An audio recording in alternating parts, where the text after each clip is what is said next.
오늘은 누가복음 1장에서 그 천사 가브리엘이 이제 마리아에게 와서 예수님에 대하여 하시는 그 예언, 예수님에 대해서 예언하는 그 말씀 중에 하나를 다루도록 하겠습니다. 누가복음 1장 26절을 보시면은 여섯째 달에 천사 가브리엘이 이제 하나님의 보내심을 받아서 갈릴리 나사렛이란 동네에 가서 이제 다윗의 자손 요셉이라는 사람이 있는데 그 요셉의 약혼한 처녀 마리아에게 갑니다. 그리고 마리아에게 가서 그 마리아에게 이제 뭐 평안을지어다 은혜를 받은 자여 이렇게 얘기를 하고, 그리고 나서 이제 예수님에 대해서 이렇게 얘기를 합니다. 그 내용은 뭐냐면은 잠시만요. 뒤에 보면은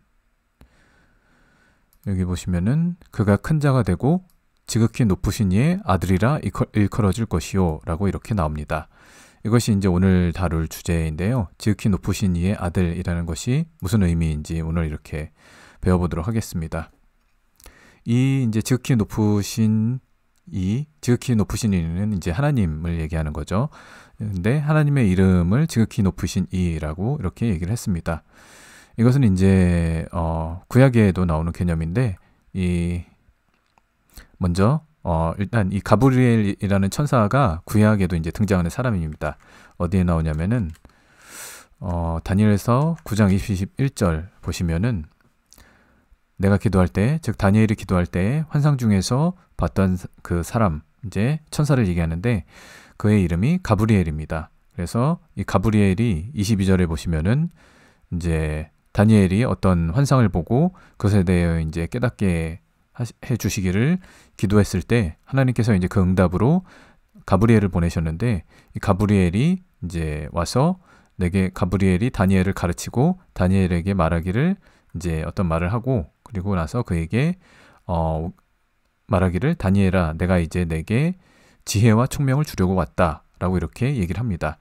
그래서 이 가브리엘은 이제 구약에서 성경 구약만이 아니라 신약에서도 어떤 메신저의 역할, 하나님의 응답, 하나님의 말씀, 하나님의 지혜와 총명을 전하는 그런 역할을 하는 그런 천사로서 이렇게 등장을 합니다. 그래서 이 가브리엘이 전하는 이 신약에서 아까 누가복음에서 본 것처럼 가브리엘이 이 마리아에게 전했던 그 메시지는 그냥 단순한 메시지가 아니라 어떤 하나님의 지혜와 총명으로서 깨닫게 하는 그런 메시지가 있는 것입니다.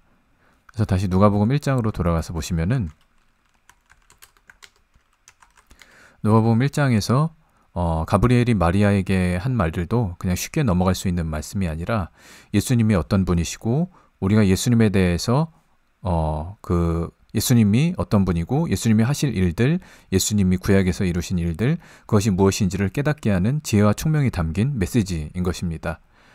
그래서 아까 봤던 1장 32절을 보시면은 그가 큰 자가 되고 지극히 높으신 이의 아들이라 일컬어질 것이요 라고 이렇게 얘기를 했습니다.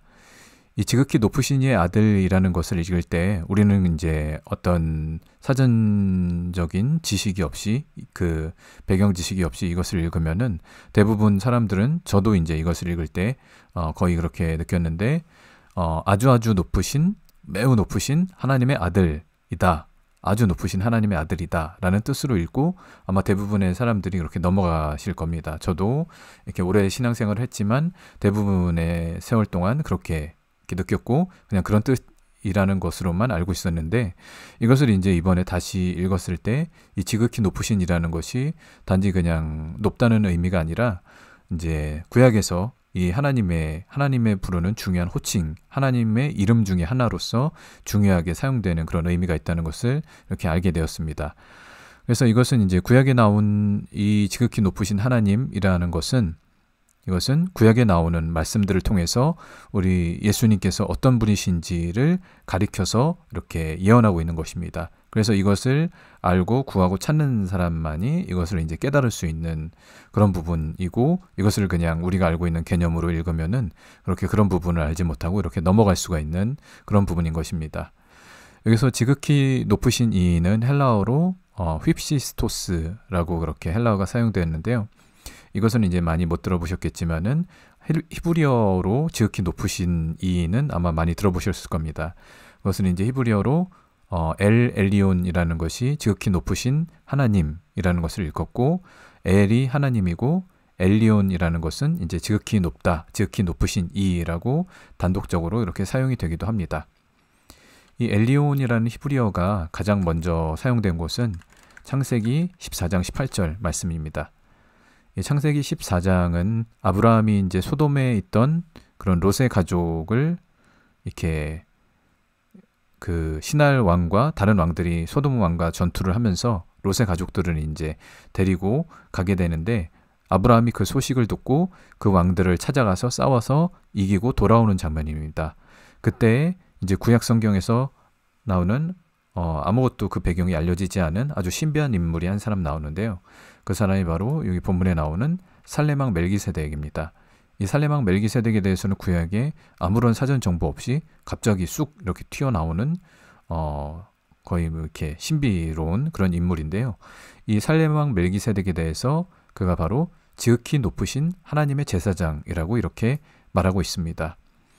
그래서 여기서 이렇게 한번 정리를 해서 볼 것은, 이 멜기세덱이라는 인물은 지극히 높으신 하나님의 제사장이라고 이렇게 불리고 있습니다. 이 멜기세덱이라는 인물을 이렇게 이제 하나의 정의를 내리고 있는 것이죠. 그리고 아까 우리가 누가복음 1장 32절에서 봤는데, 여기서는 예수님께서 바로 지극히 높으신 이의 아들이다 라고 이렇게 나와 있습니다. 그래서 예수님은 지극히 높으신 이의 아들, 지극히 높으신 이는 바로 하나님을 말하는 것이죠. 지극히 높으신 이의 아들이라고 이렇게 되어 있는 것을 볼 수가 있습니다. 그래서 이 두 가지를 보면 멜기세덱이 지극히 높으신 하나님의 제사장이고, 예수님은 지극히 높으신 이의 아들, 제사장보다는 조금 더 가까운, 더 높은 그런 의미를 가지고 있죠. 그리고 이 지극히 높으신 이의 어떤 존재라는 것을 통해서 이 예수님과 멜기세덱이 어떤 관계를 갖고 있다라는 것을 우리가 이렇게 유추해 볼 수가 있습니다. 실제로 성경에서는 이제 신약의 그런 사도들은 예수님을 멜기세덱과 같은 그런 제사장, 하나님의 제사장으로서 그렇게 보고 있습니다. 그것은 특히 히브리서 6장과 7장에서 이것을 많이 다루고 있는데요. 히브리서 6장 20절을 보시면은 예수께서는 멜기세덱의 반차를 따라 영원한 대제사장이 되셨다라고 이렇게 얘기를 하고 있습니다. 약간 이제 어려운 용어, 좀 개역개정 성경인데, 개역개정 성경이 우리가 좀 이렇게 쉽게 이해할 수 없는 옛날 또는 뭐 이제 한자식 표현을 많이 쓰고 있어서 잘 모르는데, 이것은 이제 다른 역본을 보시면은 어쨌든 영어 성경이나 그런 것을 보면은 멜기세덱의 계열을 따르는 그런 영원한, 멜기세덱의 계열을 잇는 그런 영원한 대제사장이시다라고 이렇게 얘기를 하는 것입니다. 그리고 또 7장 2절을 보시면은 이 멜기세덱이 어떤 인물인지를 해석하고 있습니다. 성경에서 이 멜기세덱은 이제 살렘 왕이라고 이렇게 구약에 보면은 아까 봤던 창세기 14장에 그렇게 나와 있습니다. 이 살렘이라는 것은 이제 많은 학자들은 이 살렘이 예루살렘을 말하는 것이다라고 이렇게 얘기를 하고 있고요. 그리고 일단은 먼저 그의 이름을 봤을 때 멜기세덱이라는 것은, 여기서 멜기는 히브리어에서 왕을 의미하는 멜레크를 말하고, 세덱은 의 또는 뭐 공의라고 얘기하는 ጼ데크라는 히브리어를 의미합니다. 그래서 이 멜기세덱을 합쳐서 얘기하면은 의의 왕이 되는 것이죠. 그래서 뒤에 보면은 그렇게 의의 왕이라고 이 멜기세덱의 이름을 해석을 했고요. 그리고 이 사람이 또 이제 살렘 왕이라고 하는데, 이 살렘이라는 것은 히브리어로 샬렘 또는 이제 샬롬 같은 어근을 이렇게 갖고 있는데, 이것이 이제 샬롬은 평강을 의미하죠. 그래서 의의 왕이면서 동시에 평강의 왕이다라는 것을 이렇게 멜기세덱을 해석을 하고 있습니다. 그래서 이 멜기세덱이라는 인물은 의의 왕이고 또 평강의 왕이다라고 이렇게 히브리서 기자는 그렇게 그의 이름을 통해서 해석을 하고 있습니다. 근데 예수님도 마찬가지로 이 멜기세덱처럼 의의 왕이시고 평강의 왕이십니다. 예수님은 예를 들면 마태복음 3장 15절을 보시면은 예수님께서 이제 세례 요한에게 세례를 받으러 오셨을 때 세례 요한에게 말하기를, 우리가 이와 같이 하여서 하나님의 모든 의를 이루는 것이 합당하다라고 이렇게 얘기합니다. 이 말씀처럼 예수님은 하나님의 모든 의를 이루기 위해서 이 땅에 오신 분입니다. 그 모든 의라는 것은 구약의 율법과 선지서와 시편에 미리 예언된 선지자들의 입을 통해서 예언된 하나님의 모든 뜻, 하나님의 모든 의를 이 땅 가운데서 예수님께서 이루시기 위해서 오신 것이고, 예수님 자신도 내가 율법과 선지서의 말씀들을 이루기 위해서 이 땅에 오셨다라고 이렇게 말씀하셨습니다. 그래서 예수님은 이런 의를 이루시는 분이고, 또한 이 의로서 이 땅을 통치하시는 왕으로서 오신 분이기도 합니다. 그래서 예수님 역시 의의 왕이라는 것을 우리 이 예수님의 말씀과 성경을 통해서 알 수가 있고요. 또 이제 이 멜기세덱은 평강의 왕이라고 얘기를 했는데, 예수님은 바로 이제 십자가에서 피 흘리고 죽으심으로 우리의 죄를 대속하셔서 우리가 하나님 안에서 우리가 하나님과 평강, 즉 샬롬을 누릴 수 있도록 이 땅에 오신 분이십니다. 그렇기 때문에 예수님은 이제 평강의 왕이시기도, 우리에게 평강을 주시는 평강의 왕이시기도 합니다. 그래서 살렘 왕 멜기세덱이라는 이 이름을 통해서 예수님이 이 멜기세덱이 의미하는 게 의의 왕, 평강의 왕이라는 것을 알 수 있었고, 또한 이것이 바로 예수님을 나타내는 것, 예언적으로 나타낸다. 이 멜기세덱과 예수님은 이렇게 어떤 예언적으로 연결되어 있다라는 것을 우리가 알 수 있었습니다. 그것이 바로 이제 지극히 높으신 하나님의 제사장, 그리고 지극히 높으신 이의 아들이라는 것으로 이렇게 연결시켜서 한번 살펴봤습니다. 그리고 이제 히브리서 7장을 보시면은 히브리서 7장에서는 이제 계속해서 멜기세덱에 대하여 더 얘기를 하는데요. 4절을 보시면은 이 사람이 이제 얼마나 높은가를 생각해 보면은 아브라함의 11조를 받았고, 근데 아브라함의 자손 중에 레위가 있고, 레위의 자손들 중에서 이제 제사장이 나오고 대제사장이 나오고 그렇게 하기 때문에 이 멜기세덱이라는 사람은 바로 이 땅 가운데 이제 아브라함보다 한참 후에 세워진 레위 계열의 그 제사장들보다도 훨씬 더 위대한 인물이다라고 그렇게 얘기를 합니다. 예수님도 마찬가지로 그렇게 이 땅 가운데, 이 땅에서 하나님께서 하늘의 모형으로서 주신 그 성소를 섬기는 이 땅의 제사장보다도 훨씬 높고 위대하신 하늘에 있는 진정한 성소의 그런 하늘의 진정한 성소를 섬기시는 영원하시고 유일하신 그런 하늘의 대제사장이시기 때문에 예수님은 이 멜기세덱과 같이 하나님의 그런 영원한 제사장으로서 이 땅에 오신 분이라는 것을 또 알 수가 있습니다. 그리고 이 지극히 높으신 이라는 이 하나님의 이름이 또 중요하게 나오는 것이 다른 것이 있는데요. 물론 이제 이 지극히 높으신 이라는 것이 꼭 여기에만 나오는 게 아니라 다른 데도 나오지만, 우리가 이제 예수님과 관련하여서 중요하게 살펴볼 또 다른 곳이 바로 다니엘서입니다. 다니엘서에서는 이제 다니엘서는 예수님에 대한 중요한 예언들이 많이 있고 마지막 대한 예언들이 많이 있는데요. 먼저 이 4장에서 지극히 높으신 이가 나옵니다. 이 다니엘서 4장과 7장에는 이 지극히 높으신 이가 여러 번 나오게 되는데요. 일단 우리가 지금 살펴볼 4장에서 7장 그 어느 부분까지는, 이 부분은 이제 히브리어가 아니라 아람어로 기록이 되어 있습니다. 그래서 히브리어가 사용되지 않았고, 4장에서 나오는 지극히 높으신 이로 번역된 부분은 아람어로 일라이라는 아람어가 사용되었고, 7장에서도 이제 한글에서는 지극히 높으신 이라고 번역이 되어 있지만 아람어로는 엘리온이라는 아람어가 사용되었습니다. 근데 일단은 이제 이 두 가지 의미, 다른 단어가 사용됐지만 그 의미에 일단 뭐 크게 구분하지 않고 같이 보도록 하겠습니다. 먼저 다니엘서 4장을 보시면은 4장 17절, 25절, 그리고 32절에서 계속해서 반복해서 나오는 표현이 있습니다. 반복해서 나오는 말씀이 있는데요. 이것은 이제 다니엘이 이렇게 느부갓네살이 꾼 그 꿈을 해석하는 부분에서 하나님의 그의 해석을 통해서 하나님의 말씀을 전하는, 하나님의 그런 통치, 다스리심, 그런 것들을 전하는 그런 부분이 나옵니다. 계속해서 반복해서 나오는 말씀은 이것입니다. 지극히 높으신 이가 사람의 나라를 다스리며 자기의 뜻대로 그것을 누구에게든지 주신다라는 것이 4장 17절에도 나오고, 25절에도 보시면 지극히 높으신 이가 사람의 나라를 다스리며 자기의 뜻대로 그것을 누구에게 주신다. 32절에도 마찬가지로 지극히 높으신 이가 사람의 나라를 다스리고 자기의 뜻대로 그것을 누구에게든지 주신다. 즉 사람의 나라, 이 땅과 하늘과 땅의 모든 것이 다 하나님의 주권 아래에 있고 그것을 통치하고 다스리고 또 그것에 어떤 왕 같은 그런 권세들을 세우는 것이 다 하나님의 그런 주권 아래에 있다. 하나님이 원하시는 자에게 그것을 주신다라는 그런 의미를 계속해서 얘기를 하고 있습니다.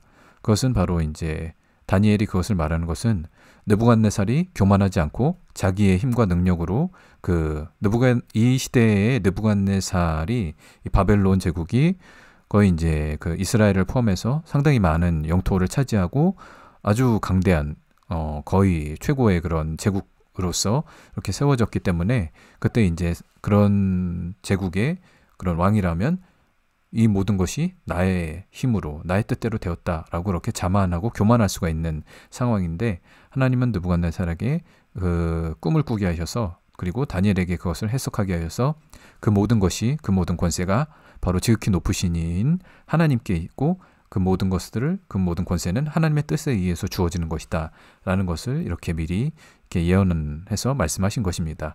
근데 여기에서 우리가 지금 살펴보고 있는 지극히 높으신 이라는 표현이 계속해서 반복해서 나오고 있는 것입니다. 그런데 이 하나님께서 온 땅을 다스리시고 이 땅만이 아니라 이제 하늘에 있는 모든 권세도 다스리는 분이라고 이렇게 말씀을 드렸는데요. 이것이 조금 전에 살펴봤던 그 멜기세덱이 나오는 창세기 14장에서도 이것과 관련된 아주 중요한 표현이 나옵니다. 창세기 14장 19절을 보시면은 이제 멜기세덱이 아브라함 그 전쟁에서 이기고 돌아온 아브라함을 축복하는데 그가 축복할 때 사용하는 표현이 두 가지가 있습니다. 그가 이제 하나님에 대해서 얘기하는데 하나님의 이름으로 아브라함을 축복할 때 천지의 주제이시오 지극히 높으신 하나님이여 아브라함에게 복을 주옵소서 이렇게 얘기를 합니다. 그래서 천지의 주제와 지극히 높으신 하나님을 이렇게 두 가지 하나님의 이름을 병행해서 이렇게 쓰고 있습니다. 물론 당연한 얘기지만 지극히 높은 하나님이라는 것은 하나님께서 그 누구보다도 어떤 존재보다도 위에 있는 가장 높은 존재, 가장 권위와 그리고 주권이 있는 존재라는 것을 얘기하는 것이고 당연히 그런 존재는 하늘과 땅의 모든 것을 주관하시고 다스리시는 주인과 연결되는 개념이기 때문에 결론적으로 이 두 가지는 이제 같은 개념을 얘기하는 것이죠. 그래서 하나님께서 하늘과 땅을 모두 다스리는 가장 높으신 분이기 때문에 온 땅을 다스리시고 또 그 땅을 하나님의 뜻을 따라 원하시는 사람에게 그 주권을, 그 땅을, 그 나라를 주실 수 있다라는 것입니다. 그것이 아까 다니엘서 4장 17절, 25절, 32절에서 계속해서 반복해서 나오는 말씀들이 바로 이것이었습니다. 지극히 높으신 이가 사람의 나라를 다스리시고 자기의 뜻대로 그것을 누구에게든지 주신다라는 것이죠. 근데 이제 이것이 3번 반복해서 나오는데 17절에서는 뒤에 더 이제 추가되어서 나오는 말씀이 있습니다. 그것은 또 지극히 천한 자를 그 위에 세우시는 줄을 사람들이 알게 하려 함이라. 이것은 이제 이 문맥상 뭐 이제 좀 다른 것을 의미할 수가 있는데 성경에서는 어떤 구절들이 그 문맥에서 나타내는 의미도 있지만 예언적으로 또 이제 이 구절이 따로 어떤 예언적인 의미를 갖고 있는 경우가 많이 있습니다. 그래서 신약 성경에서 특히 사도들이 어떤 선지서나 시편의 말씀들을 예수님에 대한 그런 예언의 성취로 이렇게 할 때 문맥에서 어떤 문맥상에서 나오는 의미가 아니라 그 구절 자체를 하나님의 계시로서 그것을 해석하는 경우가 많이 있습니다. 그래서 이 구절도 보면은 지극히 천한 자를 그 위에 그 하나님의 그런 이 땅 가운데 나라를 다스리는 그런 하나님의 나라 또는 이 땅 가운데 나라를 다스리는 그것을 세우시는데 지극히 천한 자를 세우신다라고 이렇게 얘기를 했는데요. 저는 이제 이 말씀을 봤을 때 이것이 바로 예수님에 대한 그런 예언적인 말씀이다라고 이렇게 생각을 했습니다. 그것은 빌립보서를 보시면은 2장 5절 이하를 보시면은 이제 잘 알고 계신 말씀이죠. 너희 안에 이 마음을 품으라 예수 그리스도의 마음이니라고 하면서 예수님은 하나님과 그런 같은 하나님과 동등된 하나님과 같은 그런 분이었으나 그것을 당연한 것으로 취하시지 않고 오히려 자기를 비우시고 자기를 낮추셔서 종의 형체를 취하셔서 사람들과 같이 되셨고 그래서 죽기까지 십자가에 달려서 죽으시기까지 자기를 낮추시고 복종을 하셨습니다. 이 십자가에 달린다라는 이런 형벌은 그때 당시에 가장 크고 가장 가장 큰 형벌이고 또는 가장 수치스러운 그런 형벌이라고 할 수가 있습니다. 그렇게 되시기까지 자기 자신을 아주 천한 자로, 낮은 자로 낮추신 것입니다. 이렇게 가장 천한 자, 낮은 자로 낮추시자 하나님께서는 그를 지극히 높여 모든 이름 위에 뛰어난 이름을 주셨습니다. 이것이 바로 아까 살펴봤던 다니엘서의 그런 7장 17절에서 하나님께서 가장 천한 자에게 그것을 주신다는 말씀이 바로 예수님을 통해서 이렇게 이루어진 것이라고 저는 이제 개인적으로 그렇게 생각을 합니다. 그래서 하나님께서 우리 예수님을 지극히 높여서, 그래서 그 뒤에 보시면은 하늘에 있는 자들과 그리고 땅에 있는 자들과 땅 아래에 있는 자들로 모든 무릎을 예수의 이름에 꿇게 하셨다라고 이렇게 나옵니다. 즉 하늘과 땅과 땅 아래, 즉 하늘과 땅의 모든 권세를 예수님께 주신 것입니다. 예수님께서 이제 부활하시고 나서 그렇게 말씀하셨죠. 하늘과 땅의 모든 권세를 내게 주셨으니 라고 이렇게 얘기를 하셨습니다. 그래서 하나님은 이렇게 예수님이 스스로를 가장 이렇게 낮게 낮추셨을 때 그런 예수님을 가장 높이 지극히 높게 하시고 모든 권세를 예수님께 주시고 또 지극히 높으신 하나님의 아들로서 하나님 우편에 앉히신 것입니다. 그것이 이제 사도들도 그것을 깨닫고 다니엘서에서도 그것이 예언적으로 나타나 있고 그렇게 이렇게 서로 연결되어서 나타내는 것입니다. 근데 바울이 여기서 이제 빌립보서에서 이렇게 말한 것은 다니엘서에 이미 예언된 것이고 바울도 이미 다니엘서의 말씀을 알고 그것을 이렇게 해석해서 쓴 것으로 이렇게 볼 수가 있습니다. 다니엘서에서 이제 지극히 높으신 이에 대한 말씀이 이렇게 몇 번 나온다라고 말씀을 드렸는데 4장에도 이제 나온다고 이렇게 말씀을 드렸지만 7장에서도 이제 여러 번 이것이 언급이 됩니다. 그래서 다니엘서 7장에서 지극히 높으신 하나님, 지극히 높으신 이가 나오는 곳은 가장 먼저 나오는 곳은 18절입니다. 18절을 보시면은 지극히 높으신 이의 성도들이 나라를 얻으리니 그 누림이 영원하고 영원하고 영원할 것이다 라고 이렇게 말씀을 하십니다. 근데 이것은 16절에 보시면은 다니엘이 이제 어떤 환상을 받고 그 환상에 대해서 그 모시어 선자들, 천사들 중에 하나에게 그것을 해석해달라고 했을 때 그 천사가 이제 이것을 해석해서 한 말씀이 이것입니다. 그리고 이제 이것은 이제 이 부분은 좀 짧게 이렇게 해석이 되어 있는데 이것은 이제 이 앞에 나오는 13절, 14절을 해석한 것입니다. 그래서 13, 14절을 보시면은 내가 또 밤 환상 중에 보니 인자 같은 이가 하늘 구름을 타고 와서 옛적부터 항상 계신 이에게 나아가 그 앞으로 인도되매. 그래서 인자 같은 이가 구름을 타고 그 옛적부터 항상 계신 이 하나님 앞으로 나아갔을 때 하나님께서 그에게, 여기서 그는 이제 인자 같은 이를 말하는 거죠. 하나님께서 그 인자 같은 이 예수님에게 권세와 영광과 나라를 주고 모든 백성과 나라들과 다른 언어를 말하는 모든 자들이 그를 섬기게 했다. 아까 빌립보서에서 하늘과 땅과 땅 아래 모든 자들이 예수님 앞에 무릎을 꿇게, 그 모든 무릎이 예수님 앞에 이렇게 꿇게 하셨다라는 것과 같은 의미가 여기에 사용되었죠. 그리고 그 나라가 영원하다. 그 나라가 영원한 권세다라고 이렇게 13, 14절에는 이렇게 나와 있습니다. 그래서 13절에 이제 13, 14절에 이렇게 나와 있는데 그 아까 다니엘서 4장에서는 이 지극히 높으신 이가 그 나라를 자기의 뜻대로 주신다고 하셨는데 이제 7장에서는 그것을 인자에게 주신다라고 이렇게 말씀을 하고 있습니다. 그리고 18절에는 이제 이것에 대한 아까 해석으로 처음에 살펴봤던 말씀에는 그 지극히 높으신 이의 성도들이 또 그 나라를 얻는다라고 이렇게 나와 있습니다. 여기서 인자 같은 이는 아까 이제 예수님이라고 이렇게 말씀을 드렸는데요.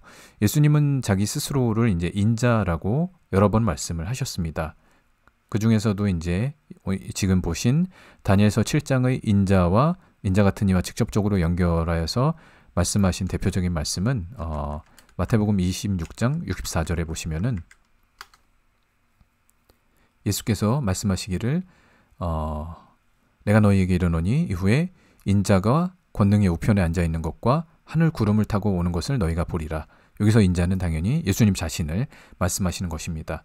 권능의 우편, 이 권능이라는 것은 하나님을 나타내는 그런 우회적 표현입니다. 그래서 하나님의 우편에 인자가 예수님께서 하나님의 우편에 앉아 있는 것, 그리고 하늘 구름을 타고 오는 것을 너희가 볼 것이다 라고 이렇게 얘기를 하신 것입니다. 아까 다니엘서에서는 약간 다르긴 한데 인자가 구름을 타고 옛적부터 항상 계신 이에게 나아간다 라고 얘기하는데, 학자들은 이 말씀과 다니엘서 7장의 그 말씀들을 많이 연결해서 이렇게 보기도 합니다. 그리고 이제 다니엘서 7장 18절을 다시 보시면은 위에서는 이제 인자 같은 이가 그 나라와 권세를 얻을 것이라고 했는데, 여기 18절에서는 지극히 높으신 이의 성도들이 그 나라를 얻는다라고 이렇게 나와 있습니다. 여기서 이 나라라는 것은 이제 이 부분은 아람어로 써 있기 때문에 오늘 원어를 한 번도 안 봤으니까 한번 원어를 보겠습니다. 이 나라라는 것은 여기 이제 말쿠투라고 돼 있죠. 이 말쿠투라는 여기서는 이제 아마 아람어가 쓰였을 텐데, 아람어로 이제 어떤 사전에는 말쿠라고 얘기도 하고 뭐 말쿠투라고 이렇게 나오기도 하는데, 어쨌든 이제 뭐 거의 비슷한 히브리어와 비슷한 아람어가 사용되었고요. 히브리어로는 이제 말쿠투라고 합니다. 이 나라를 히브리어로 말쿠투라고 하는데, 이 말쿠투 나라라는 개념은 우리가 생각하는 어떤 국경선이 있는 어떤 땅 영역을 말하는 것이 아니라, 성경에서 말하는 이 나라의 개념은 통치, 다스림의 개념입니다. 그래서 여기 보시면은 성도들이 이 나라를 얻는다는 것은 성도들이 지극히 높으신 이의 성도들이 바로 하나님처럼 이렇게 다스리고 통치하고 심판한다라는 의미입니다. 이것을 이제 어디서 좀 많이 들어보셨죠? 예수님께서 제자들에게 너희가 내 아버지의 나라에서 함께 먹고 마시며 이렇게 통치할 것이다, 다스릴 것이다, 이렇게 말씀하신 그런 구절이 있죠. 그것이 이제 누가복음에도 나오고 그 다음에 마태복음에도 나오는데, 누가복음 말씀을 보겠습니다. 누가복음 22장 29절과 30절을 보시면은 내 아버지께서 나라를 내게 맡기신 것 같이 아버지께서 나라를 예수님께 맡기셨다라고 말씀하셨는데, 아까 다니엘서에서 인자 같은 이가 즉 옛적부터 항상 계신 이에게 갔을 때 옛적부터 항상 계신 이가 그 예수님께 나라와 권세와 그것을 주셨다라고 이렇게 나오죠. 그것이 바로 이것을 말씀하는 것입니다. 아버지께서 나라를 예수님께 맡기신 것입니다. 그리고 이제 그 인자 같은 인자이신 예수님께 아버지께서 그 예수님께 이 나라를 맡겼는데, 이제는 예수님께서 나도 너희에게 그 나라를 맡겨 너희로 내 나라에 있어서 내 상에서 먹고 마시고 또 보좌에 앉아 이스라엘 12지파를 다스리게 하려 하노라. 여기서 이제 그 나라가 예수님께 갔다가 예수님께서 이제 다시 너희에게, 여기서 말하는 너희는 이제 제자들을 얘기하는 것이죠.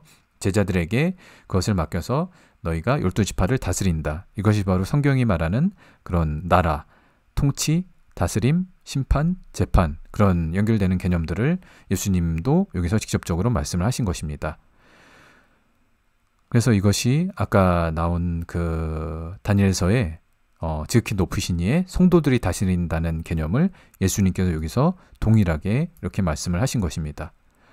그래서 우리는 이 예수님이 이 땅에 오신 그런 목적에 대해서 아마 대부분의 많은 사람들이 이 성경을 이렇게 열심히 읽는 분들이 아니라 그냥 약간 이제 믿기만 하는 분들은 예수님은 단지 이 땅에 오셔서 우리를 죄에서 구원하시기 위하여 오셔서 그렇게 십자가를 지셔서 우리를 구원하셨다라고만 그렇게 알고 있는데, 사실은 예수님께서는 하나님의 나라를 아버지로부터 이렇게 받으셨고, 그리고 우리도 예수님으로부터 그 나라를 상속받아서 다스리도록 하시기 위해서 이 땅에 오시고 십자가에서 죽으시고 또 부활하신 것입니다. 그것이 바로 예수님께서 우리에게 주시고자 하는 하나님의 나라, 그것을 우리에게 상속해 주시길 원하신 것입니다. 이것에 대해서 이제 베드로도 얘기를 했는데요. 베드로전서 2장 9절을 보시면은 너무나 유명한 구절이죠. 너희는 택하신 족속이요 왕같은 제사장들이요. 이 왕같은 자들, 우리가 이 왕같은 사람들이 된다는 것은 바로 이런 의미가 있습니다. 하나님으로부터 예수님이 그 나라를 받고 예수님으로부터 그 나라를 상속받아서 다스리는 자들, 그리고 이 거룩한 나라, 그 소유된 백성, 이런 것들이 다 그런 의미들을 말하는 것입니다.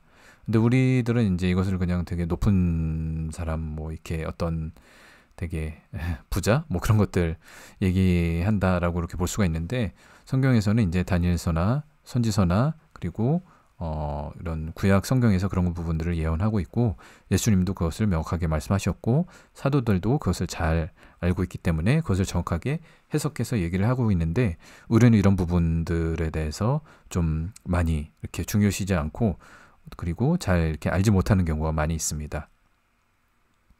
이런 부분들이 이제 이것을 이제 예수님께서 말씀하셨는데, 이것을 가브리엘 천사가 이미 처음부터 이렇게 얘기를 한 것입니다.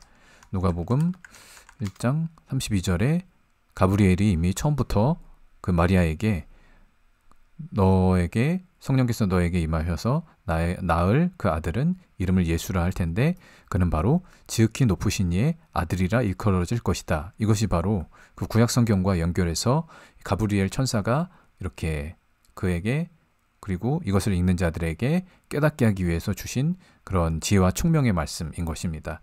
이것이 바로 구약의 특히 어떤 멜기세덱과 연결하여 나온 말씀이고, 또 다니엘서와 연결해서 그렇게 나오는 말씀인데, 우리가 이런 부분들을 그동안 이제 잘 알지 못하고 놓치고 깨닫지 못한 그런 부분들이 많이 이제 있었던 것입니다.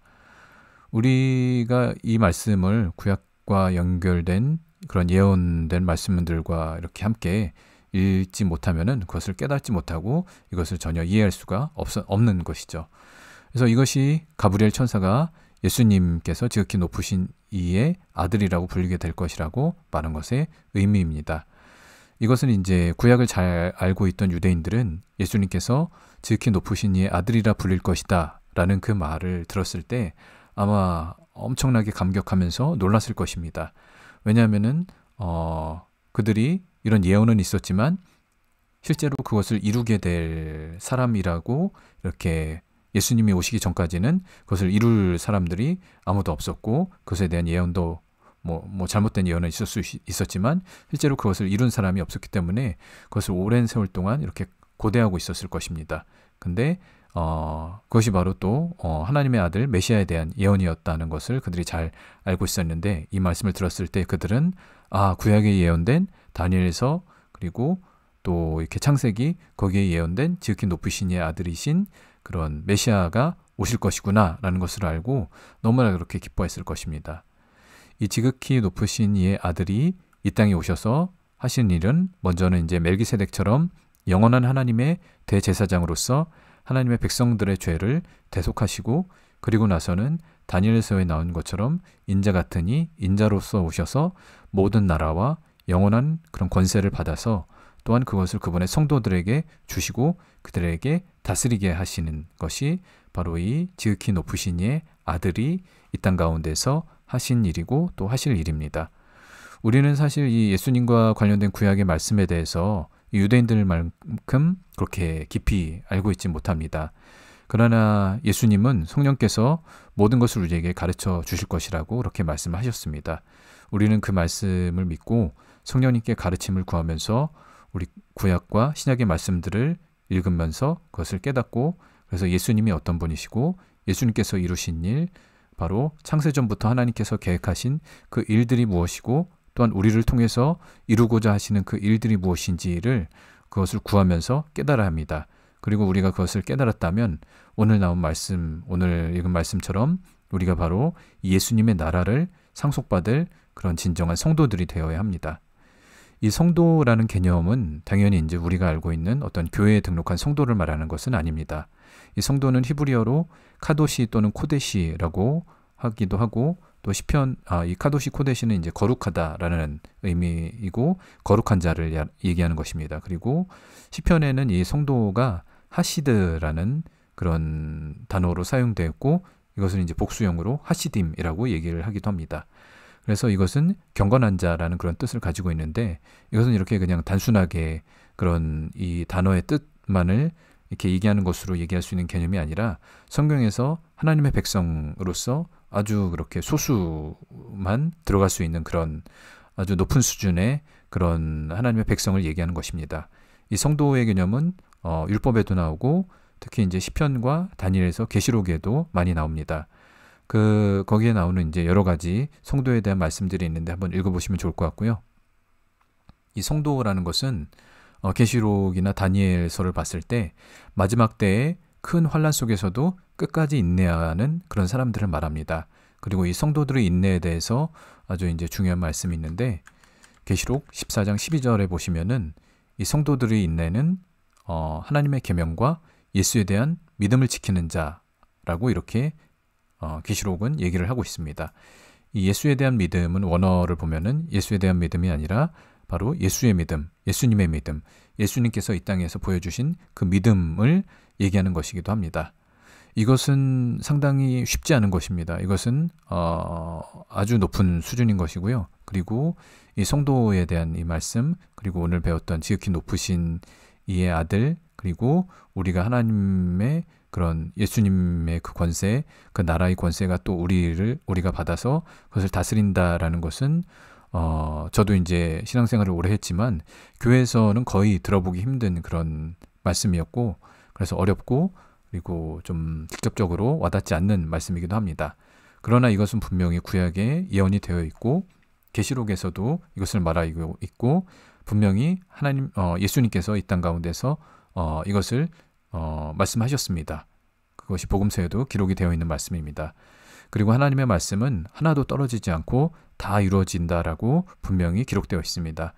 그러므로 우리가 이 말씀을 기억하고 하나님의 계명과 예수님의 믿음을 지키면서 앞으로 이 말씀들의 의미를 더 깨달을 수 있도록, 그래서 이 성경이 얘기하는 진정한 성도가 될 수 있도록 그렇게 기도하면서 인내하면서 그렇게 나아갔으면 좋겠습니다. 오늘은 좀 그전보다 어려운 내용을 다루어서 저도 이제 준비하면서 좀 이렇게 어려운 부분이 있었고 아마 듣는 분들도 쉽지 않은 그런 어려운 내용이었을 것입니다.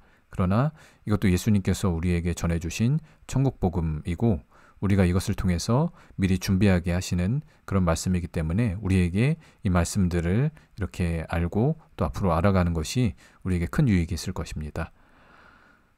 오늘 강의는 여기까지입니다. 감사합니다.